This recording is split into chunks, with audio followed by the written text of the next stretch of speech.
All right, welcome everybody. I am Rabbi Micah Streifer.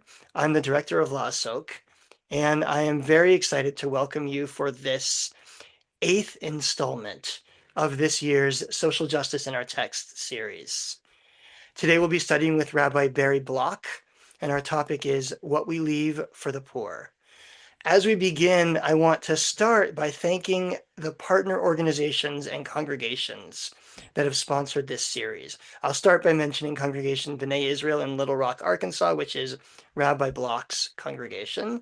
The other partners, the other co-sponsors are AMMUD, the Jews of Color Torah Academy, the Central Conference of American Rabbis and CCAR Press, Central Synagogue, Congregation Shaarey Zedek in East Lansing, Michigan, Congregation Shir Chadash of the Hudson Valley, Keshet, the Kirva Institute, the Religious Action Center of Reform Judaism, the Union for Reform Judaism, Temple B'nai Or in Morristown, New Jersey, Temple Judea in Coral Gables, Florida, Temple Sholom in Scotch Plains, New Jersey, Zedek Box, and Women of Reform Judaism.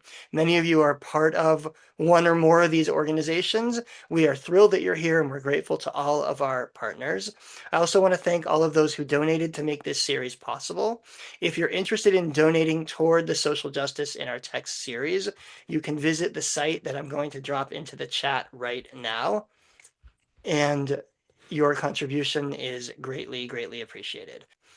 Now, let me introduce our speaker, and then we'll say the blessing for study, and then away we go.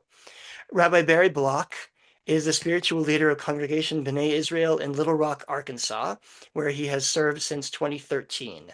He was ordained in 1991 at Hebrew Union College, Jewish Institute of Religion, from which he also received an honorary doctorate in 2016. Rabbi Block has served Reform Judaism nationally and regionally as a member of the board of the Central Conference of American Rabbis and chair of its resolutions and nominating committees, and as president of the Southwest Association of Reform Rabbis.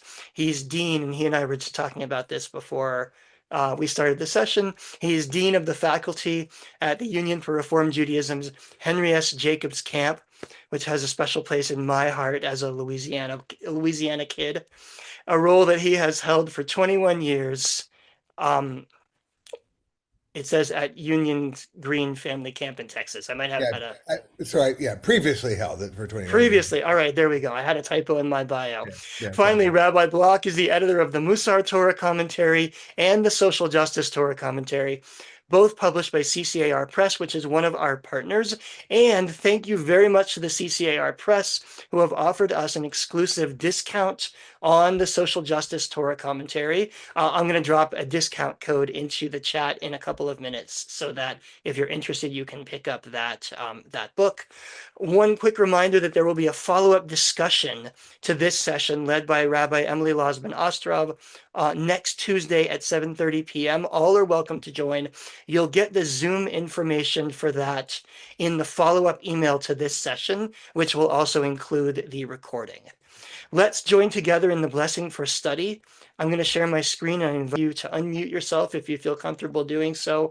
We'll sanctify this active study together, and then we'll turn things over to Rabbi Block to begin our discussion. Please join me. Baruch atah Adonai Eloheinu melech haolam asher kidshanu b'mitzvotav tzivanu la'asok b'divrei Torah. Blessed is the eternal source of the universe, whose mitzvot, whose commandments bring us holiness, and who commands us to immerse, to engage in words of Torah. Rabbi Block, please. Well, thank you, Rabbi Streifer. It's amazing to me what you have been able to do, putting together this extensive community of adult learners across North America and maybe beyond, and really hats off to you for what you've accomplished here, and really thank you for inviting me and for enabling me to lead today, to teach today. So I am, as Rabbi Streifer mentioned, the editor of the Social Justice Torah Commentary, along with one other volume from CCAR Press. But today's topic, of course, is a social justice topic, and of course I edited that book and wrote an introduction, and I wrote the chapter on Parashat Kedoshim, our portion for this week. And so the session today is built around the chapter that I wrote for the Social Justice Torah commentary, but I also did some new study to prepare for this particular class. So there's a material in here that you wouldn't find in the Social Justice Torah commentary, and the idea behind the Social Justice Torah commentary is to give, all too often we will take a social justice position and say, base it on justice shall you pursue, or love your neighbor as yourself, or we're all created b'tselem Elohim. All of these, of course, are important principles, but sometimes we fail to go deeper.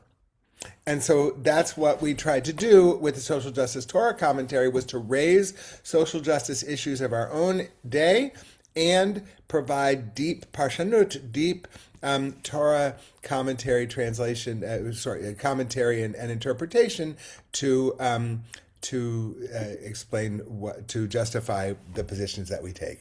So I'm going to start with the beginning of Parashat Kedoshim, and I'm putting it up here in the full text. Is it all the way across the screen as you're seeing it? I don't, because it's only half my screen. It's about 3/4 of the screen as we're seeing it. Okay, I'm trying to figure out. All right, I don't think I'm going to spend a lot of time trying to figure out how to make it take up the whole screen. Okay, so if it's taking up most of your screen, that's good. So you see the Hebrew text. I don't think I'm going to take the time to read it in Hebrew, but I wonder. So Rabbi Streifer, do we have somebody to call on to read? Yeah. I didn't see anybody yet, but if somebody, Okay. I'm So happy to folks, read, and if somebody else wants to just let me know in the I'm chat, glad then to read. I'm glad to read. great. please. So this is Leviticus chapter 19, verse 1. God spoke to Moses, saying, "Speak to the whole Israelite community and say to them, you shall be holy, for I, the eternal your God, am holy. You shall revere your mother and your father, and keep my Sabbaths. I, the eternal, am your God. Do not turn to idols or make molten gods for yourself. I, the eternal, am your God. When you sacrifice an offering of well-being to God, sacrifice it so that it may be acceptable in your sight. It shall be eaten on the day you sacrifice it, or on the day after, but what is left by the third day must be consumed in fire. If it should be eaten on the third day, it is an offensive thing, it will not be acceptable. And the one who eats it shall bear the guilt for having profaned what is sacred to God. That person shall be cut off from kin." Keep Do you going. wish me to continue? All the way to verse 11. Yes. Oh, and when you reap the harvest of your land, you shall not reap all the way to the edges of your field, or gather the gleanings of your harvest. You shall not pick your vineyard bare, or gather the fallen fruit of your vineyard.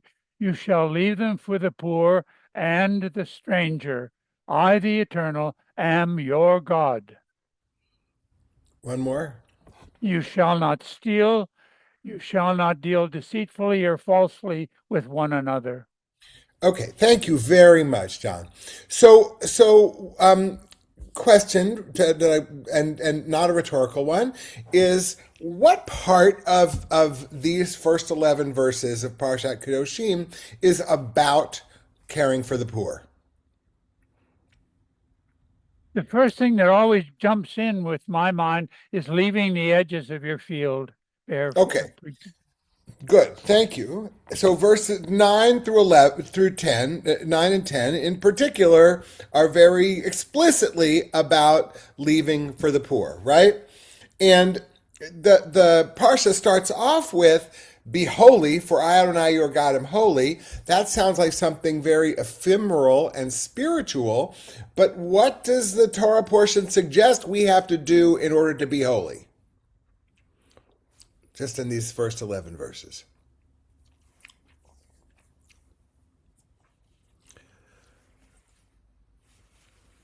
So what I'm driving at is that action is required. Where it starts so off. it's coupled with be holy, but through these actions of leaving for the poor and acting ethically. Precisely. Good. So, good. And then, those of us who remember Sesame Street, one of these things is not like the other. What part of these 11 verses sort of sticks out and makes you think, what's that doing here?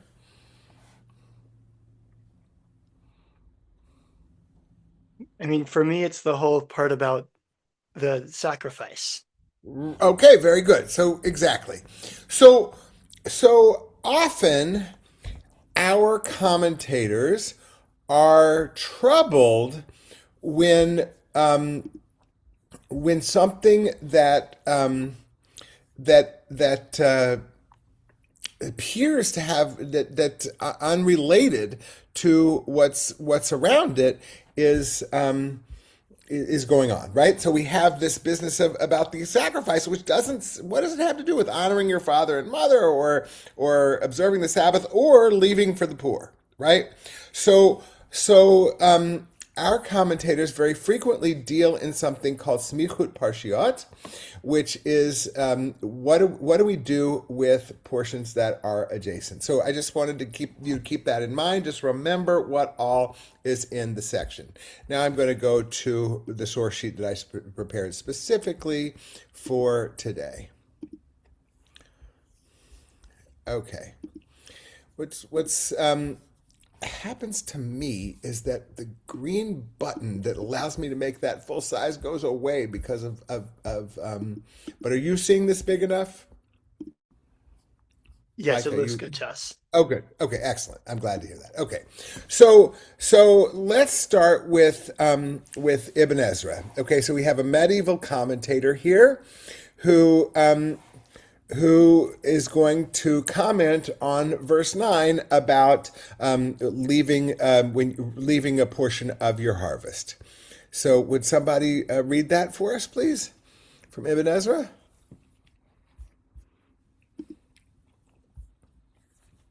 All right. You know what? If you put in the chat if you're a reader, and Mike and Rabbi Streifer will call on you. Otherwise, I'll just read.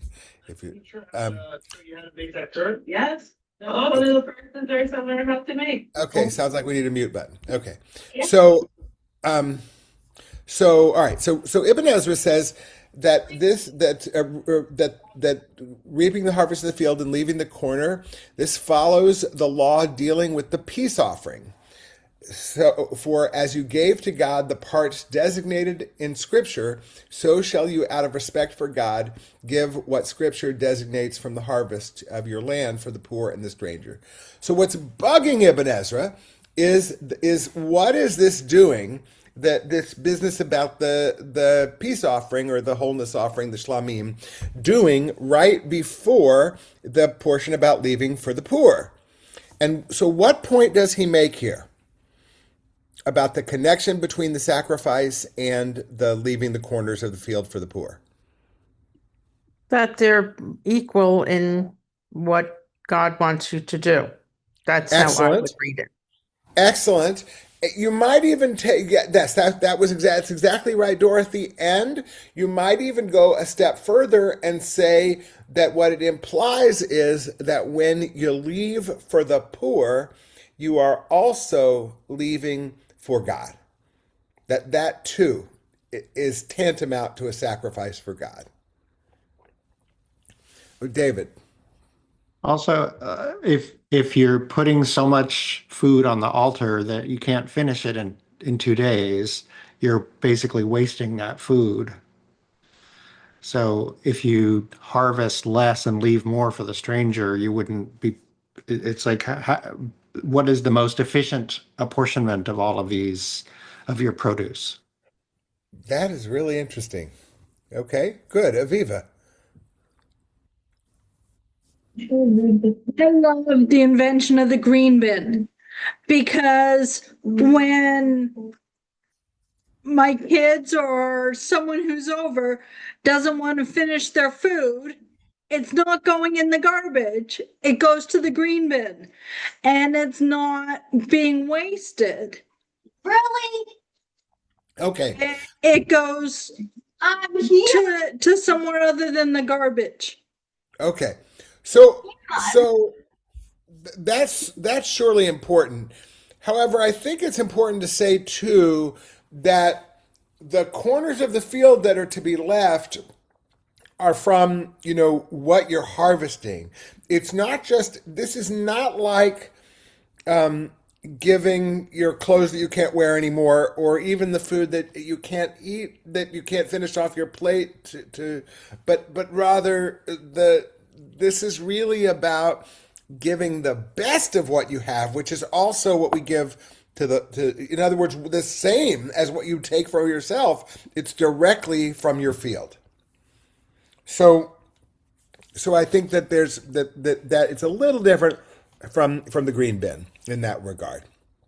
But so Chizkuni, another medieval commentator, says, do not completely reap the corner of your field. Rabbi Shimon holds that as long as the farmer set aside some grain during the various stages of reaping, they had fulfilled their obligation as long as the total is not less than 1/60th of the field's total yield. What's Chizkuni worried about here?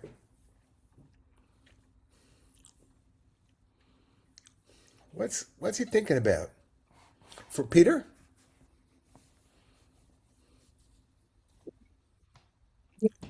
I'm troubled by this because he seems to arbitrarily have decided that you have to put aside 1/60th of the field's total yield, and that very arbitrary. The Torah says the corners of your field. Doesn't say 1/60th. Yep, that's right, Peter.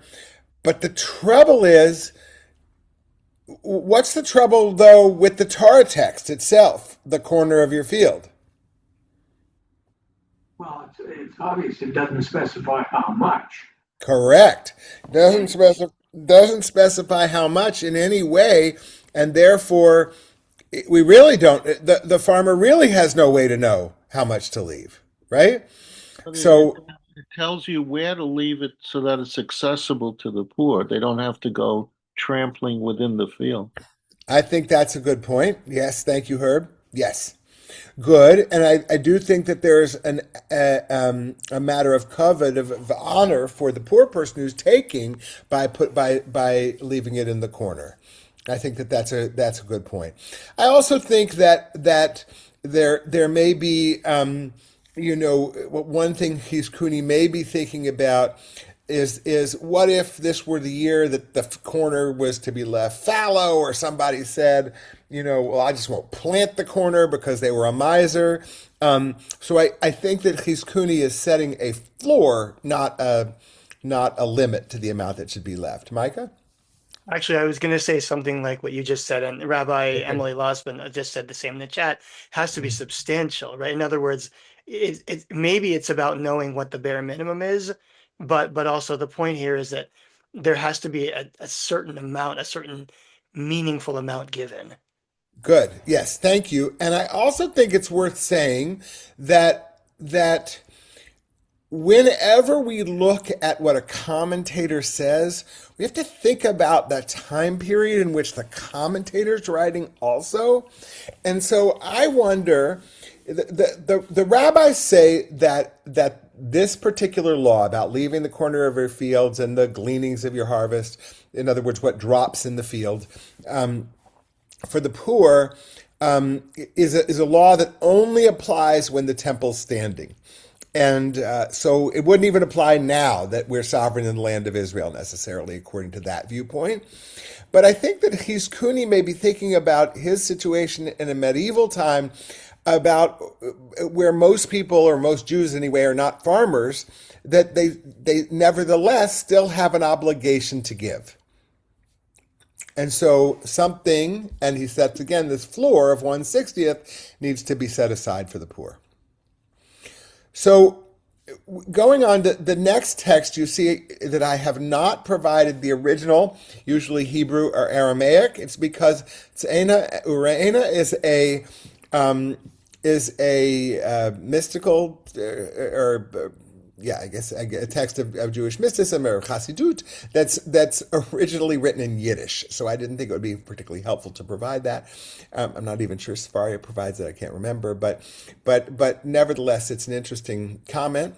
When you will harvest wheat or barley, you should allow the corners of the field standed with grain, expecting that the poor person will come and take it. Similarly, with vineyards, you should not forget the poor person and leave wine for him. So I'm going to stop there. And what, up till now, what is Eina Arena emphasizing?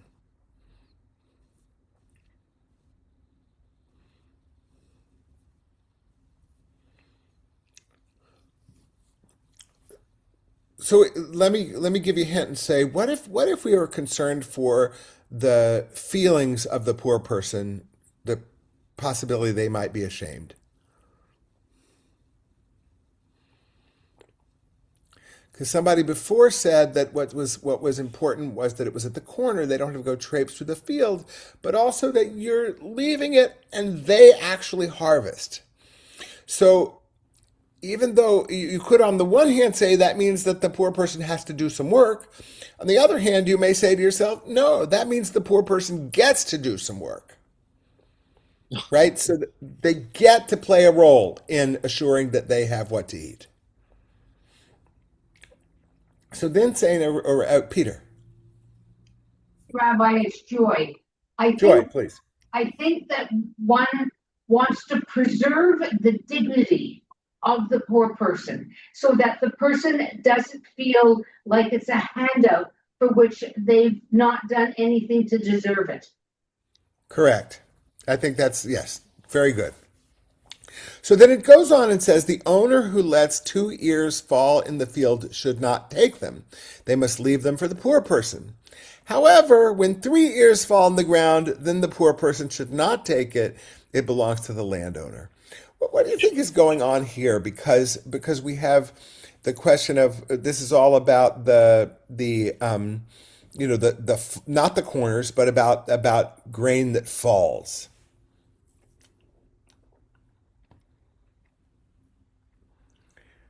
Why is it saying if 2 ears fall, leave it for the poor? If 3 leaves fall, the landowner can take it. Yeah, David? So just a question about terminology, because we're not talking about maize. This is like, Correct. I mean, an You're right. ear to me is an ear just like a Corn. piece Correct. of wheat stalk like Correct. that. Right, correct. So the Good. amount of difference between 2 and 3 is pretty small. Yes, agreed. Cheryl, you have a thought? Well, I was thinking in terms of ears of corn, which are bigger. Okay, but fair enough. Go ahead. It's not corn because the way we know it's not corn is that the corn doesn't come to the east side of the Atlantic Ocean until after Columbus. Okay, well, there's another section that we haven't talked about yet that talks about, as you're harvesting, if you drop some as you're harvesting, you shouldn't bother picking it up. You should just leave it for. So we did read. Yeah, we did read. So in verse 10, you shall not pick your vineyard there or gather the fallen fruit of your vineyard. Right. So what Eina Arena here is dealing with is how much fallen fruit or grain must you leave. So if it's like a 1 or 2, just leave it.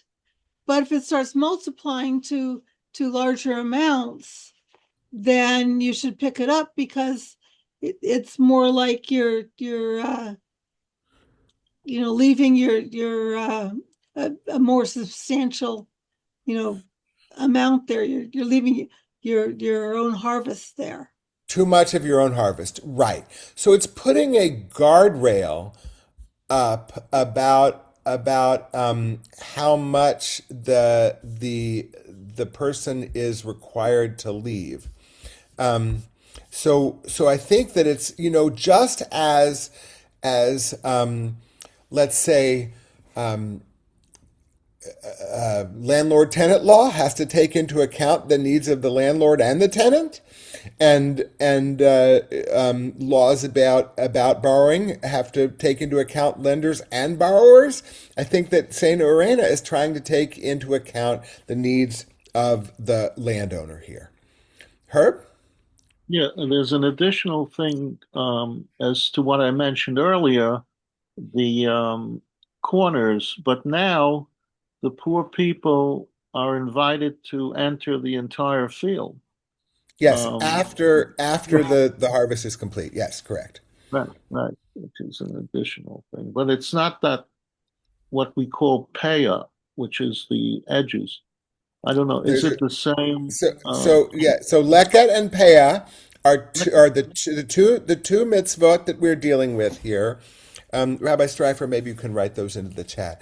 Are the two mitzvot we're dealing with here are called leket and paya. Paya is leaving the corner of the field, and leket is leaving the gleanings, what falls when you're harvesting. Right. And they're two separate mitzvot, but they are one right after the other in verses 9 and 10 of chapter 19 of Leviticus. Peter or Joy? Interesting if you break that down, because the first half of that quotation, as we've discussed, says the poor has to have some skin in the game, has to do some work. Right. The second half says you don't have to do any work, but you can't take too much, and they seem to be at odds to one another. Mm-hmm. Right. Well, I think that the issue is that the commentators taking into account the needs both of the landowner and of the poor person. That this isn't only about the rights or needs of one, but about the rights and needs of both. Dorothy? Yes, no, you explained that because when you first read it, I thought that was very strange, not the 2 or 3, but it really makes sense because you don't want to give too much to the detriment of your own business or, like your own field, like you mentioned about the landlords.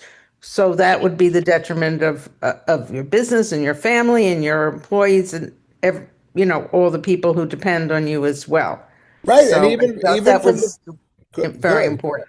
Good. And even from the perspective of the poor person, you want the landowner to be in a position to do this again next year, right? So that requires that the landowner be able to feed themselves. Okay, Maria. Yes, Maria has her hand up still. Please. Oh, I'm reading ahead. I'm reading ahead about you shall not steal. Okay, well then let's read ahead. Let's read it together, Maria. Okay. Okay. Okay. So would you like me to read? I would very much. Yes. Okay. Okay. Kizur bal haturim. You can read it. English is good. Yeah.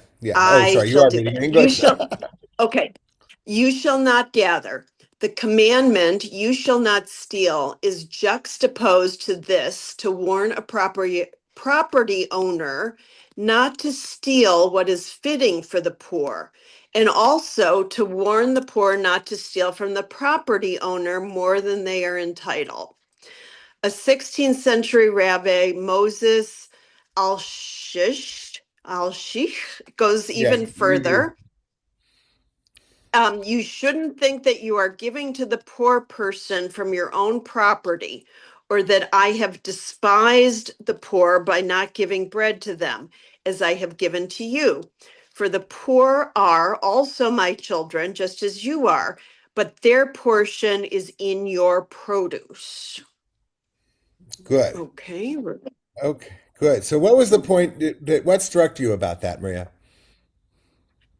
Well, what struck me going back to the 2 years versus the 3 years is you don't want to set the poor person up to be accused of stealing either. Okay. Okay. Yep. And that maybe 3, 2 is an accident, 3 is just, you forgot to pick it up, whatever. So, but you don't want to make the poor person vulnerable in that way. Excellent. Very good. So what gives rise to this comment is that verse 11 starts, Lo tignovu, you shall not steal. And where have you heard Lo tignov before? 10 Commandments. 10 Commandments, exactly. All right. So that's kidnapping, but okay. Well, according to some, right? Okay.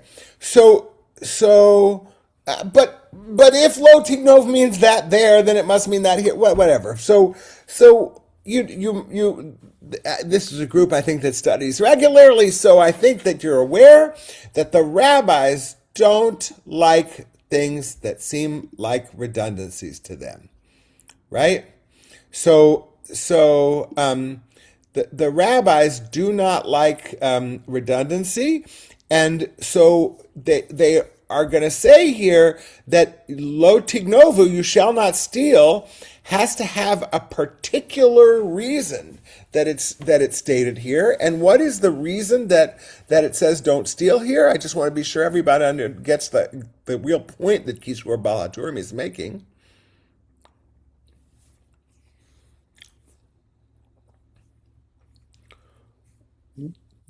It's saying that if you take what is due the poor, you are stealing. And who's you in this case? The landowner. The landowner. Okay. So I know that Rabbi Streifer's in Canada, and I suspect he's not the only one here in Canada. But those of us who live south of that border are very, very familiar, I think more than Canadians are, with a sense of it's my land, it belongs to me, and I come from Texas, so I can put on that accent for you. It's my land, it belongs to me, and it doesn't belong to anybody else or anything like that. And that sort of individualism that is very emphasized in the United States gets some pushback here from CCAR Baal HaTurim, who of course is not responding to the United States, but by saying that the corners of the field actually belong to the poor. The poor, or at least the produce from the corner of the field. And the gleanings themselves literally belong to the poor. Like, even though it is in the field of the landowner, it's not theirs. Micah? Yeah, and maybe if you push that a little further, all of it belongs to God. God Correct. has decided whose portion is whose, which is why, even though it's yours, you're stealing even if you eat your own produce.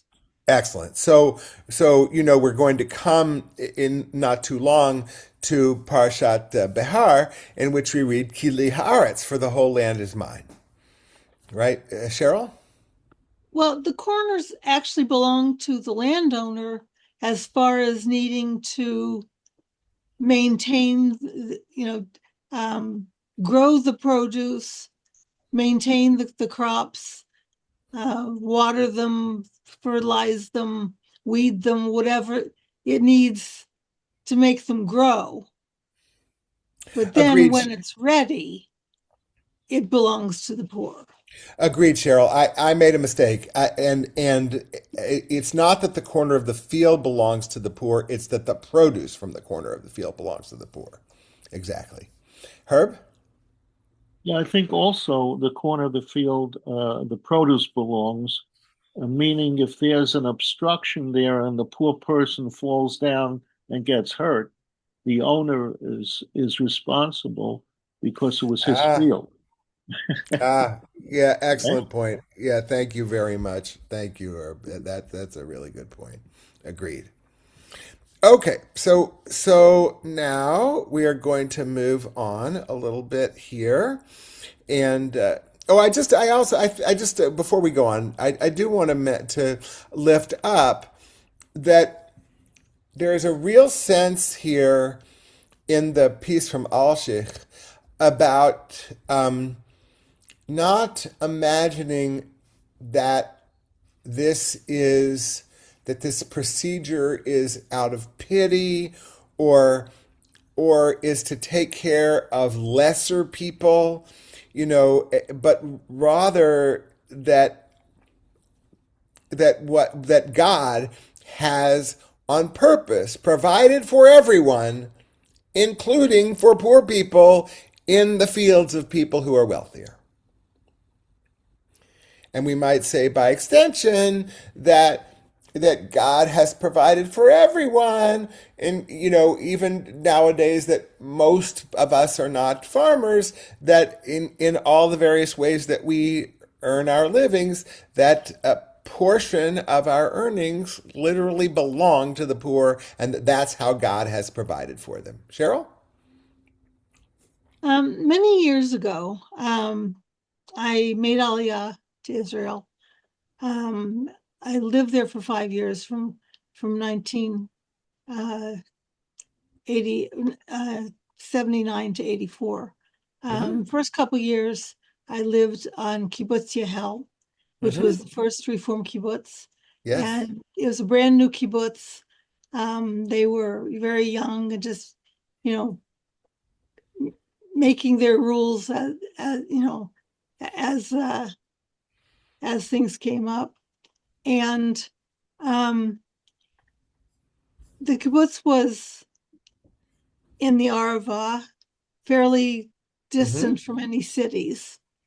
And they decided that they wanted to obey these laws. But there weren't any poor nearby who would come to glean the corners of the fields. So what they did was they calculated about how much money that would be that they would get from the corners of the different fields. And they used that money and they ran an after-school program and bussed in some poor kids from Eilat, a half hour away, once a week for an after-school program. That's fantastic. And I think that's the kind of thing that Chizkuni is thinking of when he says not less than a 60th, right? That trying to give some quantification perhaps for a post-farming age, for lack of a better term. So, Cheryl, would you like to read for us from Orach Chaim? Sure. Right. And when you reap the harvest of your land, etc. The Torah commenced this verse by speaking in the plural, whereas it concluded by addressing an individual, i.e., English. No, you can read this in English. All right. You, singular, must not reap the corner of your field. I just want to clarify that when you reap the harvest of your field and you have to leave the corner, that is written in the plural, uvekutrechem. That ending is a plural ending when y'all reap the harvest of y'all's land. And then it says, lo techala patzed chadcha, you individual must not reap the corner of your field. Okay, so go ahead. The Torah may have wanted to dispel the faulty notion that when the amount of gleanings, etc., does not amount to anywhere near enough to provide something meaningful for the poor, that the law does not apply. Okay, so we're I think we won't go on right now, but in this particular text, but what is the point that Orach Chaim is trying to make here? So you've got a little bitty field. You're a relatively poor person yourself, and you have only a small farm. And what might you think about leaving a corner of the field? Not worth it. Not worth it. Not worth it. They're just not going to get all that much. And so, how does the Torah communicate that you have to do it anyway, according to Orach Chaim? I want to inject just a smile, because in Scotland, I have some Scottish ancestry. In Scotland, they only have 8 commandments, not 10, because there's nothing to steal and nothing to covet. I see. Mike. I was just thinking this is really interesting because it actually shifts the how did you say it, that it sort of shifts the measure of the mitzvah away from the impact toward the intention. And it's not that you have a response. It's not that the mitzvah matters because it makes an impact in somebody else's life. It's that the mitzvah matters because you are required to give, even your little tiny amount. So there's some kind of a, all your half shekels add up kind of thing happening here. But Yes. also it's quite Kantian in the sense that it doesn't matter whether you actually succeeded in changing the world. It matters that you intended to perform the mitzvah. Correct. That you intended to make the life of the poor better, even, you could say. Right? To the extent that you can. Thank you. That's excellent. Aviva?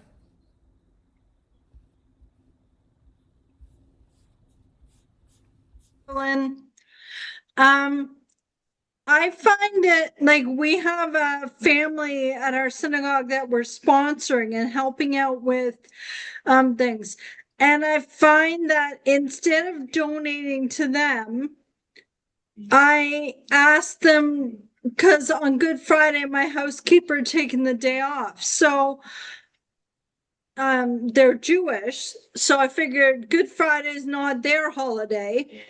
So I asked them over on Good Friday to help me clean and paid them. So I figured rather than just giving them a donation of money, I'm on disability. So they're helping me out at the same time as I'm paying them to help me with the house cleaning. Okay, excellent. So it's sort of like, rather than giving Rabbi Streifer money for his half shekel campaign, I am paying for extra classes. Okay. So I'm getting something as well as giving some money for something. Good. Excellent. So again, it has to do with the dignity of the person who needs it, right? And so I do want to say so that Cheryl, you were reading, so you could it gives you an example from Second Kings, but that's only going to be meaningful to those who know that story, which isn't worth our time to start over again. But if you would read to tell that story, but if you would read again, for picking up from the Torah, therefore.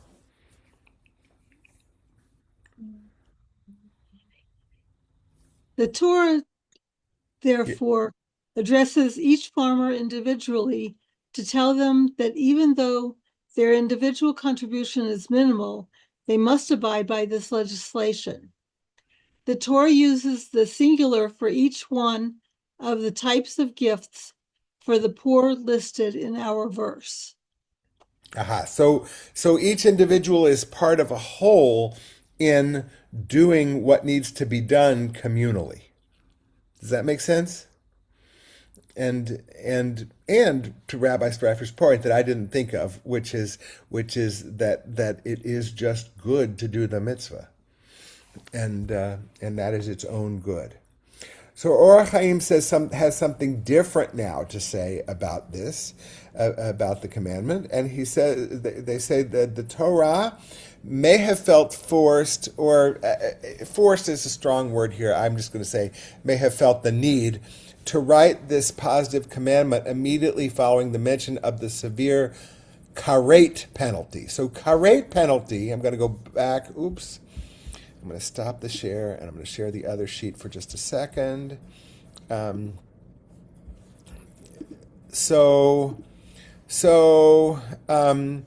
It says here that anyone who eats of it shall bear the, verse 8, sorry. This is about that sacrifice. Anyone who eats of it, in other words, eats the sacrifice on the third day, shall bear the guilt for having profaned what is sacred to God. That person shall be cut off, in Hebrew karet, cut off from kin. Okay, it puts that person outside the community. Okay, so now that may seem to us terribly, or probably does seem to us like terribly severe punishment for messing up a ritual. Okay, but we're gonna have to bracket that. So it says that the Torah may have felt the need to write this positive commandment, the commandment about leaving the corners of the field and the gleanings, following mention of the severe karet or excommunication penalty for the priest who violates the parameters of eating sacrificial meal. It wanted to disabuse a person who has become guilty of such a penalty from saying to themselves that there is no point in observing any of God's commandments because they had already forfeited their share of the hereafter by violating a very different commandment. So, what's the point that Orach Chaim is making here? I think is a really important point for every human.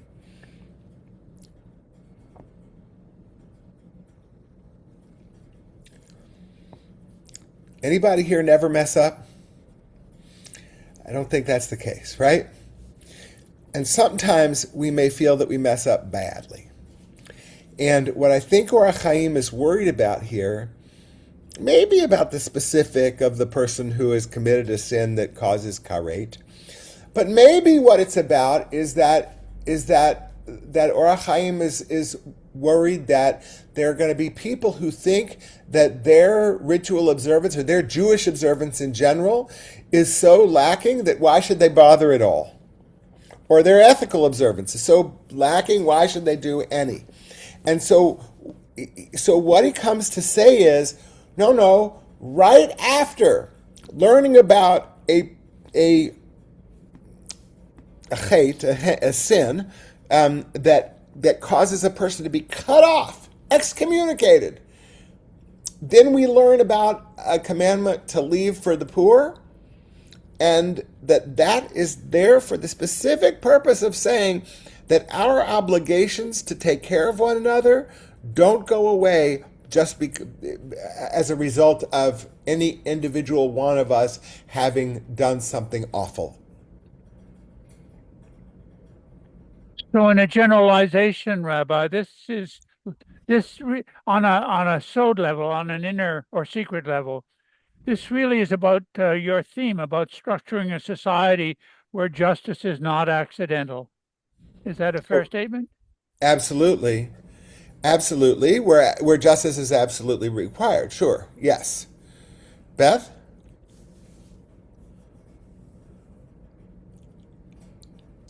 Okay. I couldn't unmute for a second. Sorry.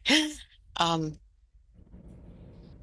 don't know. I've also something I've been reflecting on lately too is we do have a regulated, structured calendar, and we have Yom Kippur, which is not to say that the other 365 days, regardless of, rank or social or institutional position, aren't opportunities for, balance and reflection. So anyway, yeah. In some situations, multiple narratives abound, and I think when it gets into a finger pointing or a ranking of sins, things can get extremely messy very quickly. So anyway, I think you're right, Beth, and I think it's a significant. But we are part of something larger. Correct, and also it's an issue in people's inner lives. Mm-hmm. an issue in people's inner lives where they think, where a person might think that, well, I mean, I realize that Laasok is beyond one movement, but Rabbi Streifer and I at least are Reform rabbis, and I think that there are many Reform Jews in this world who say, I'm Reform, and therefore I'm not going to engage, let's say, with the laws of kashrut at all, right? Or just to say one example, and I think that that the larger point Orach Chaim is driving at is, don't think that because you don't do one thing that maybe you think you should do, or that you mess up in one regard, that you don't still have obligations in others. So I don't think it's only about, I think you're right that it's about hierarchy and worrying about hierarchy, but it's not only about that. Peter? Or Joy? Whoever's. Yeah, I have a problem with what you just said about Reform Jews. And the problem is this: one of the basic tenets of Reform Judaism is to be able to choose those mitzvot which are meaningful to you, and follow those mitzvot, and not necessarily follow others which have no meaning for you. And it's a very personal thing. And okay, yeah, I really don't want to go afield, but my point, Peter, I think what was, I need to state it more clearly. My point was that Reform Judaism teaches us that we, in every area of observance, we should engage with the teachings and choose and create on the basis of commitment and knowledge. And my contention about many Reform Jews, not about Reform Judaism, is that many say to themselves, I'm a Reform Jew, and therefore I'm just going to quickly dismiss that whole area of observance without commitment or knowledge. That's all. That's what I was saying. Not that it's not. I wasn't meaning to say that it's okay, that there's a problem with disregarding the kosher laws. That doesn't bother me. So Sforno says the Torah now turns to how we can emulate God's attributes in practice after having accepted that it is our purpose on earth to emulate God's characteristics to the extent that God has revealed them to us. So Sforno's dealing with the fact that this is in a parsha that starts, you shall be holy. Okay, so what does it mean to be holy? Because Ki Adonai Elohecha, because God, I Adonai, your God, am holy, right? So that's a very high standard. So what are God's characteristics that we have to follow in order to be holy? We are to perform acts of charity and righteousness. Part of such acts of charity are providing for the underprivileged out of the bounty God has seen fit to grant us. The specific items known as leket, shikach, and peah. So we're just going to say the gleanings and the corners are examples of such demonstrations of our generosity to the poor. Ani Adonai Elohechem. This parsha repeatedly says, Ani Adonai Elohechem, I am Adonai your God. This recognition of God as our God is demonstrated by our meticulously fulfilling these commandments relating to the time when we gather in our harvest. Before we even give tithes of the completed harvest, which is brought into the barn, we already allow for the poor to help themselves to what other Gentile farmers might consider the product of their own hard-earned labor. Now, by the way, I don't think it's just, I think this is, Sforno at a previous age saying something not nice about people who aren't Jewish, but because I think even Jewish farmers or Jewish anybody might be equally selfish, but what is the message of leaving for the poor even before you take the tithes? In other words, before you leave a tenth for God.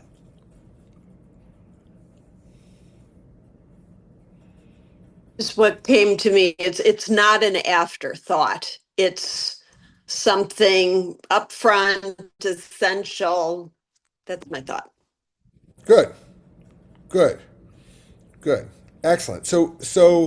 And maybe even that giving to the poor is giving to God. So, Rabbi? Yeah, and it reminds me a little bit of Isaiah, where he says, I'm not interested in your sacrifices, I'm interested in you Yep, taking care of the poor. yep, yep, excellent. So the women's Torah commentary, we're very short on time, and I realize it, but says that this section moves from ritual duty, in other words, the business of the sacrifice, to the domain of economic justice. The writers of the text acknowledge the uneven distribution of wealth, and they put measures into place to ensure that those inequities are addressed, if only in some small measure. The ration, and then it talks about how it's found elsewhere, but in Deuteronomy emphasizes that whatever falls to the ground during the reaping season cannot be picked up again in a second sweep. So this is putting a